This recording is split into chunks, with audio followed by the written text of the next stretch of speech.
Hi, it's Nancy Gowan from Gowan Consulting. I'm here to talk to you a bit about how we can focus on function. As occupational therapists, return to work coordinators, how do we ensure that we're focused on function and a person's ability to stay at work or return to work? When we look at understanding function, we need to understand this model. On the left side, we see the diagnosis and impairment. This is generally the area that the doctor will focus on. Diagnosing the condition, and determining, as a result of that diagnosis, what the individual's impairment, medical restrictions, and contraindications should be. But as occupational therapists and return to work coordinators, we want to focus on employee function and how that relates to the job that they need to perform. So we're going to be in the area of capacity, determining that employee's capacity to function. So what's the difference between restrictions and limitations? We're always going out and asking that healthcare provider to answer what is the employee's restrictions and limitations. Really, the healthcare provider or family doctor or specialist can provide you accurately the medical restrictions. What are the risks to the employee or their recovery? For example, if we broke a leg, our medical restriction would be to not weight bear on that leg for 6 to 8 weeks while the bone heals. It would be a risk to our recovery, a risk to the employee to weight bear on the broken leg. That is a medical restriction. On the other end of the scale, the employee will tell us about their tolerances. What can they tolerate? How high is their pain, fatigue, stress, anxiety?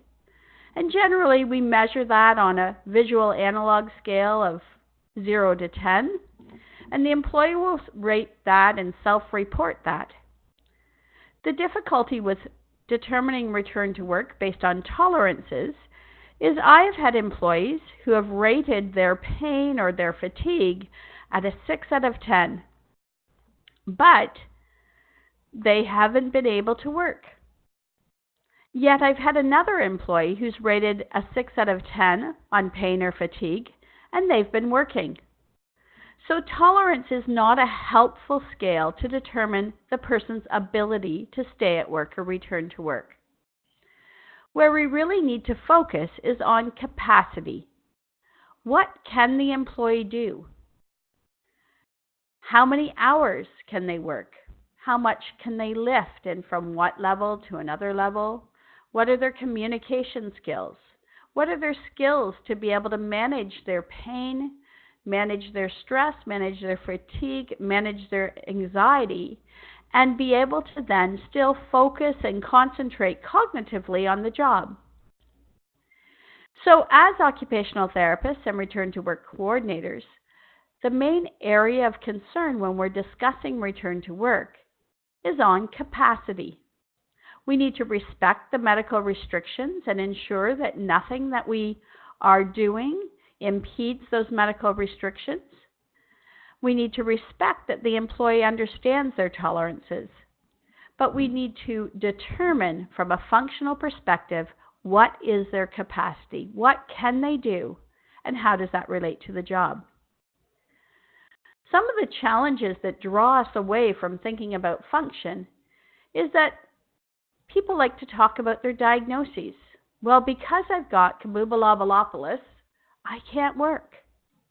But we know that individuals with the same diagnoses have different functional levels. One individual with cancer has a different functional ability than another person with cancer. So diagnosis is really not helpful when we talk about function. People like to talk about their symptoms and their signs. I'm in so much pain. I'm so anxious. Well, that's true, and we need to consider that. But we really need to understand, how do those symptoms, signs, and tolerances impact that person's abilities and their function? And people will also say, well, my doctor has restricted me from returning to work, restricted me from shift work, restricted me from working more than 2 hours. We need to understand, is that a true restriction, objectively assessed based on the diagnosis as a risk for that employee, or one which the doctor has written down as a potential limitation? We need to translate all of those things into capabilities and functional ability instead of staying within the realm of diagnosis, symptoms, and restrictions. Our main goal is to figure out what kind of accommodation that individual might need by modifying their work process, or work environment that would allow them to achieve the outcome of the job. In order to do that, we need to understand a few things. We need to understand the person's capabilities and the job demands and the tools that they use every day. Our questions in our mind when we're determining function are things like, can someone stay at work or return to work safely? So, is there restrictions, tolerances, and capacity such that they're not safe to be at work? But really, we're trying to determine their ability to perform the tasks in the environment at the productivity level that's required in the workplace. And can we give them strategies or supports that can allow them to safely perform the tasks? It may not be the same as they've done before, but we're really trying to figure out what's the gap and what strategies can we implement. In order to do that well, we need to assess that person's capabilities physically, psychologically, socially, culturally, financially, spiritually. We need to do a good, strong, functional assessment of the whole person. We then need to define the job. What are the cognitive demands, processes? How do they interact with others? What's the speed? Do they get breaks? What's the cycles? What's the forces, repetitions, the tasks that are required? And then we need to understand the workplace. Are there environmental issues? Are there issues around safety, quality control, the speed and the productivity standards? By looking at those 3 areas, we can determine whether there's a match between the person's abilities and what's required at the job. Our components of a functional assessment in any functional assessment, as well as in our accommodation assessments, include a good interview, understanding the medical reports or the file. What is the diagnosis? What are the restrictions? What is reasonable with respect to that person's abilities and risks according to their medical reports? We then move into a baseline safety test. What can that person see, hear? What do they understand? What's their balance?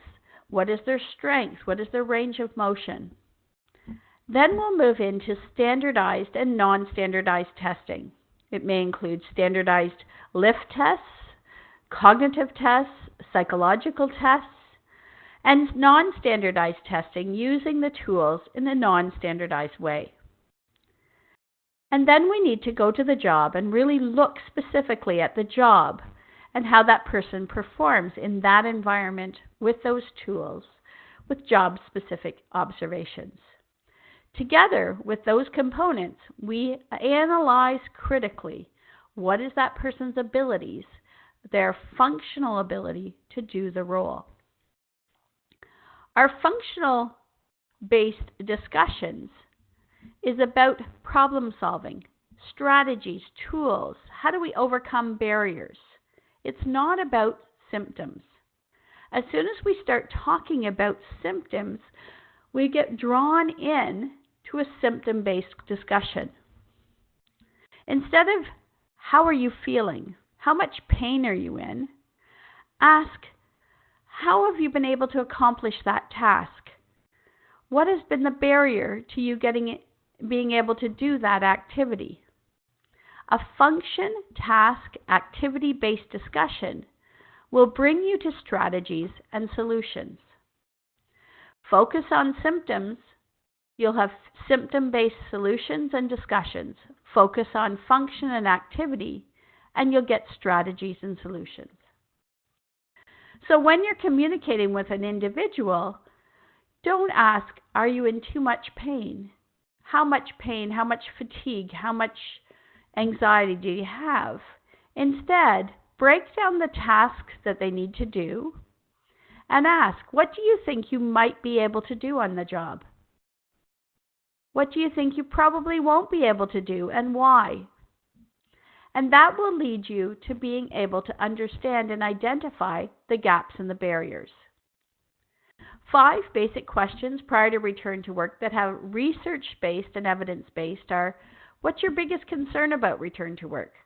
What job tasks do you think will be most difficult? How can you vary your job tasks when you return to work? How much help can you expect from supervisors or coworkers, and how will you ask for that help? These 5 questions should be built into any return to work discussion. And asking about barriers and solutions or obstacles and solutions will help you to ensure that you're talking about the things that are truly getting in the way of that individual functioning in the workplace. There is a new scale, the ROSES, Return to Work Obstacles and Coping Efficacy Scale, which is very helpful when we're talking about return to work and whether someone feels like there are certain things that are going to be an obstacle for them and how well they think they can overcome that. It was specifically created through a research grant with Bell Let's Talk for dealing with common mental health disorders. But it is very helpful in your return to work discussions. You also want to talk about their routine. Provide the employee with a calendar. Ask them to record everything that they're doing for the week. Make it in real time where they actually record the activity. Because memory is sometimes not as helpful when we're talking about what do you do every day. Some days I come to the end of the day and I don't know what I've done. So writing things down will help you to get a clear perspective on an individual's routine, and from that you can translate what they are doing into their functional capacity and capabilities. It is important to understand that doing a functional, physical, cognitive, and behavioral assessment is what occupational therapists do well. We can break down the person's function, their capabilities, assessing that clearly, and assessing the job demands, and providing functional accommodations to match employee capabilities. You may use many different types of assessments to get there. So sometimes it's frustrating because we can't tell you, here is the exact assessment you're going to use. As an occupational therapist, we know that you're great at being able to go out and find the tools that are going to best allow you to assess that person's capabilities related to the job that they do and their condition. So there may be physical assessments like lift assessments, fine motor assessments, West, Key, Jamar, full body assessments. There could be cognitive assessments, MOCAs, Brainfx's, BADs, other types of assessments. You want to look at safety, balance, vision, hearing, gait patterns, strength, range of motion. Behavioral types of assessments, job-specific assessments. Remember that assessment tools are only that. The tools are there to assist you in your professional critical analysis of the person's ability to function day to day.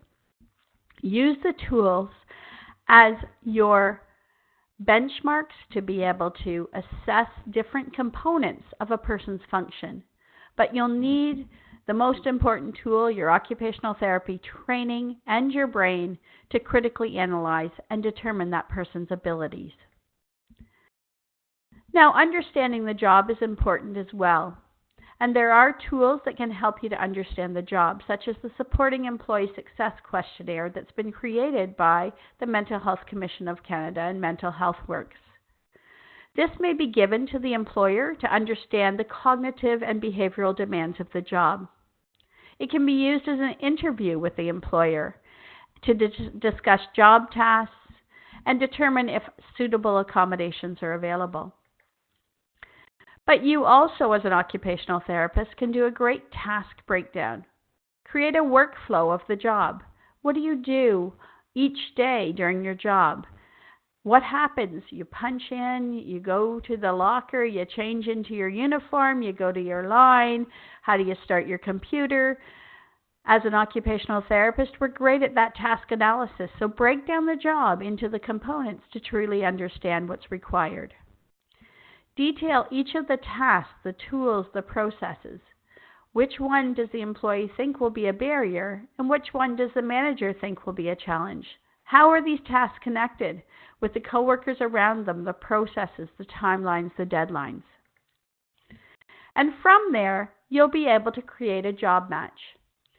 Understanding the job task and what's required, the employee's function, will then allow you to be able to identify what are the true gaps and what is your accommodation or return to work plan. So in this situation, the job task is lifting 25-pound boxes every 10 minutes. But we've assessed that employee and they can only lift 25 pounds every 20 minutes. Our gap is the lifting frequency. So what can we do? Well, we could put in lifting tools. We could alternate lifts with another employee. We may be able to reduce the amount of lift that's required by different packaging. That's where your creativity and OT-ness comes in. Or in concentration, we want to understand that you can concentrate to enter data into a system for 30 minutes. If that's the job task, but the employee can only concentrate for 10 minutes, our gap is being able to concentrate long enough. So what do we do with that? Well, can we alternate tasks every 10 minutes? Can we refocus every 10 minutes? Can we get maybe some environmental noise canceling headsets to allow us to focus longer? Or maybe we need to take some breaks. But being able to do a true analysis of that employee's function and the job task will lead you to objectively be able to determine a good accommodation and return to work plan. Because we know that if we assess the worker in the workplace, the optimum fit is in there. We just need to make sure we've done the work. And this doesn't mean interviewing the individuals.